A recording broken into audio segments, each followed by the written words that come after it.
علامہ نفیس احمد صدیقی دینی معلومات کو اور شرعی مسائل کو جاننے کے لیے ہمارے چینل کو سبسکرائب کریں اور بیل آئیکن پر لازمی کلک کریں۔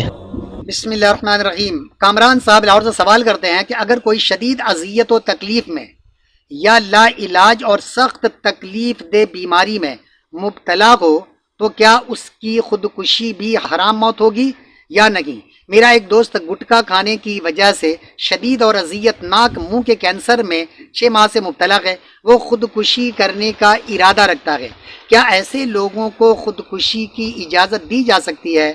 کامران صاحب، گٹکا خوری ہو یا کسی بھی نشہ آور چیز کا استعمال، مثلاً چرس ہے، شیشہ ہے، کرسٹل ہے، آج کل تو نئی نئی چیزیں مارکیٹ میں انٹروڈیوس کرائی جا رہی ہیں، ہمیں تو ان تمام چیزوں کا نام بھی نہیں پتہ ہے۔ بہرحال جو بھی نشہ آور چیزیں ہیں ان چیزوں کے استعمال کے بعد طرح طرح کی بیماریوں کا شکار ہوتے ہیں، بالخصوص گٹکا کھانے والے کا منہ کا کینسر ہو جاتا ہے، یا جو لوگ کرسٹل اور پتہ نہیں شیشہ کیا بیماری ہے، کیا چیز ہے، کیا بلا ہے، اس کا استعمال کرتے ہیں اور چند ماہ سال کے اندر ہی ان کی صحت خراب ہو جاتی ہے اور آخرکار وہ بڑی ذلت اور اذیت ناک موت مر جاتے ہیں اور اپنے پیچھے اپنے ماں باپ کو روتا ہوا چھوڑتے ہیں، اپنے بیوی بچوں کو روتا ہوا چھوڑتے ہیں، بلکہ دوسروں کے دستے نگر بنا کر چلے جاتے ہیں۔ مجھے تو حیرانی ہوتی ہے ایسے لوگوں پر کہ جو غربت و افلاس کے باوجود گھر میں کھانے کے پیسے نہیں ہیں لیکن اپنے بچوں کا پیٹ کاٹ کر اور ان پیسوں سے جا کر نشہ آور چیز کا استعمال کرتے گئے۔ مجھے یہ جان کر ایک ہفتہ پہلے انتہائی حیرانی ہوئی کہ ایک شخص کو ہم لوگ اس کی مدد کیا کرتے تھے تھوڑا بہت، اس کے چھوٹے چھوٹے بچے تھے، پتہ چلا کہ وہ نشہ کرتا ہے، تو ہم لوگوں نے بڑا محتاط رویہ اختیار کیا کہ بڑی خاموشی سے لے جا کر اس کی مدد کرتے کہ ایسا نہ ہو کہ وہ راشن لے جا کر بیچ دے۔ ہمیں پتہ چلا بعد میں، اس کے شوہر کا تو انتقال ہو گیا، لیکن بعد میں پتہ چلا کہ بذات خود اس کی وائف بھی نشہ کرتی ہے۔ ابھی چند روز پہلے جب میں نے اس کو بلا کر کہا کہ بھائی سنا تم بھی نشہ کرتی ہو، تو اس نے کہا کہ سر میں آپ سے جھوٹ نہیں بولوں گی۔ ہم نے کہا ہم سے کیا، کسی سے جھوٹ نہیں بولو، سچ بتاؤ کیا ہے۔ کہا کہ یہ بات بالکل صحیح ہے، اور میرے شوہر نے مجھے، جب میں ان سے الجھتی لڑتی بڑھتی تو انہوں نے مجھے بھی چکھایا ایک آدھ مرتبہ، اور یہ چکھانے میں میں بھی اس کی عادی ہو گئی ہوں۔ اس کے 4 چھوٹے چھوٹے بچے ہیں اور باپ کا تو انتقال ہو گیا ہے، ماں بھی نشہ کرتی ہے۔ اب اندازہ لگائیں کہ پوری فیملی تباہی و بربادی کا شکار ہے اسی نشہ کرنے کی وجہ سے۔ تو ایسے عالم میں بہرحال اگر ایسے لوگ اذیت ناک زندگی گزار رہے ہیں، کینسر میں مبتلا ہیں یا دیگر اذیت ناک بیماریوں میں مبتلا ہیں، باوجود اس کے ایسے لوگوں کو بھی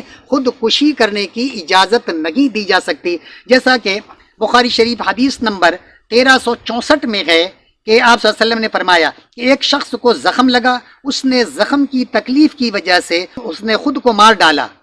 اس پر اللہ تعالیٰ نے فرمایا کہ میرے بندے نے جان نکالنے میں مجھ پر جلدی کی، اس کی سزا میں اس پر جنت حرام کرتا ہوں۔ تو اس سے پتہ چلتا ہے کہ جو لوگ خودکشی کرتے ہیں، اپنی جان خود دیتے ہیں، اللہ تعالیٰ اس پر جنت کو حرام کر دیتا ہے، یعنی ان کی موت حرام ہوتی ہے۔ اور اسی طرح دیگر حدیثوں میں بھی، بہت ساری حدیثوں میں، سیاہ ستہ کی دیگر حدیثوں میں بھی موجود ہے۔ اسی طرح ایک بخاری شریف کی ایک اور حدیث میں ہے کہ 1365 ہے، اسی کے بعد والی حدیث میں ہے کہ آپ صلی اللہ علیہ وسلم نے فرمایا کہ جو شخص خود اپنا گلا گھونٹ کر جان دے ڈالتا ہے وہ جہنم میں بھی اپنا گلا گھونٹتا رہے گا، اور جو برچھے یا تیر سے اپنے تئیں اپنے آپ کو مار دے دوزخ میں بھی اسی طرح خود کو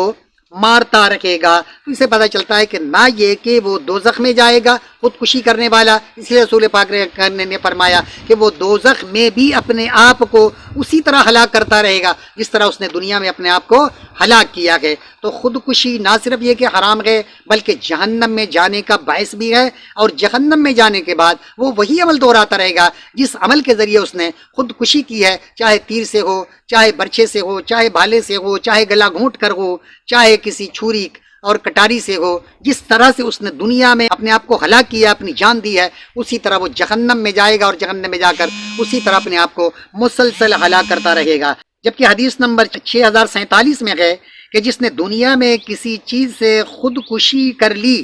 اسے اسی چیز سے آخرت میں عذاب ہوگا۔ تو ان تینوں احادیث مبارکہ سے یہ بات بالکل واضح ہو جاتی ہے کہ خودکشی کرنا نہ صرف یہ کہ حرام ہے بلکہ خودکشی جہنم میں لے جانے کا باعث بھی ہے۔ اس لیے اپنے آپ دوست کو بتائیں کہ آپ نے گٹکا خوری کر کے جو اذیت اپنے آپ کو پہنچائی ہے، بلکہ آپ کے بعد تو آپ کے بال بچے بھگتیں گے، کیونکہ اب جب وہ خودکشی کرنا چاہ رہا ہے، اس کا مقصد یہ ہے کہ وہ کینسر کے آخری اسٹیج میں پہنچ چکا ہے، جس کی وجہ سے وہ انتہائی اذیت ناک زندگی گزار رہا ہے۔ اب اس کے بچے یا اس کے ماں باپ اس کے جانے کے بعد وہ روزانہ اس اذیت سے گزریں گے۔ اگر یہ خود اپنے گھر کا واحد کفیل ہوگا تو آپ اندازہ لگائیں، اگر اس کے 2-4 بچے ہوں گے تو ان بچوں کا کیا بنے گا، ان بچوں کا کیا قصور ہے۔ اس لیے میں گٹکا خور لوگوں سے جو اس طرح کی چیزیں استعمال کرتے ہیں، جو نہ صرف یہ کہ ان کی صحت کو بگاڑتی ہے بلکہ ان کے بعد ان کے آنے والی نسلوں کو اور ان کے بعد جو موجود ہیں ان لوگوں کے لیے انتہائی اذیت اور تکلیف کا باعث بنتی ہے۔ اور یہ لوگ نہ صرف اپنے آپ کو ہلاکت میں ڈالتے ہیں اور جب دنیا سے چلے جاتے ہیں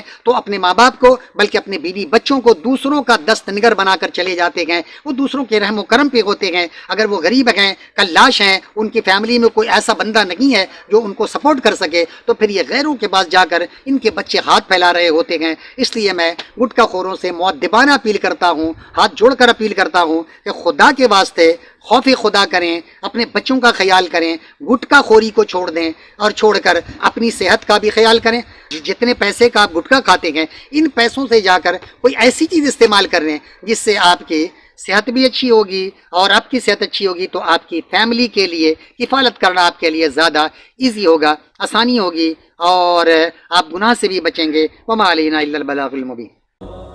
طلب العلم فریضة على كل مسلم۔ علم کا حاصل کرنا ہر مسلمان مرد عورت پر فرض ہے۔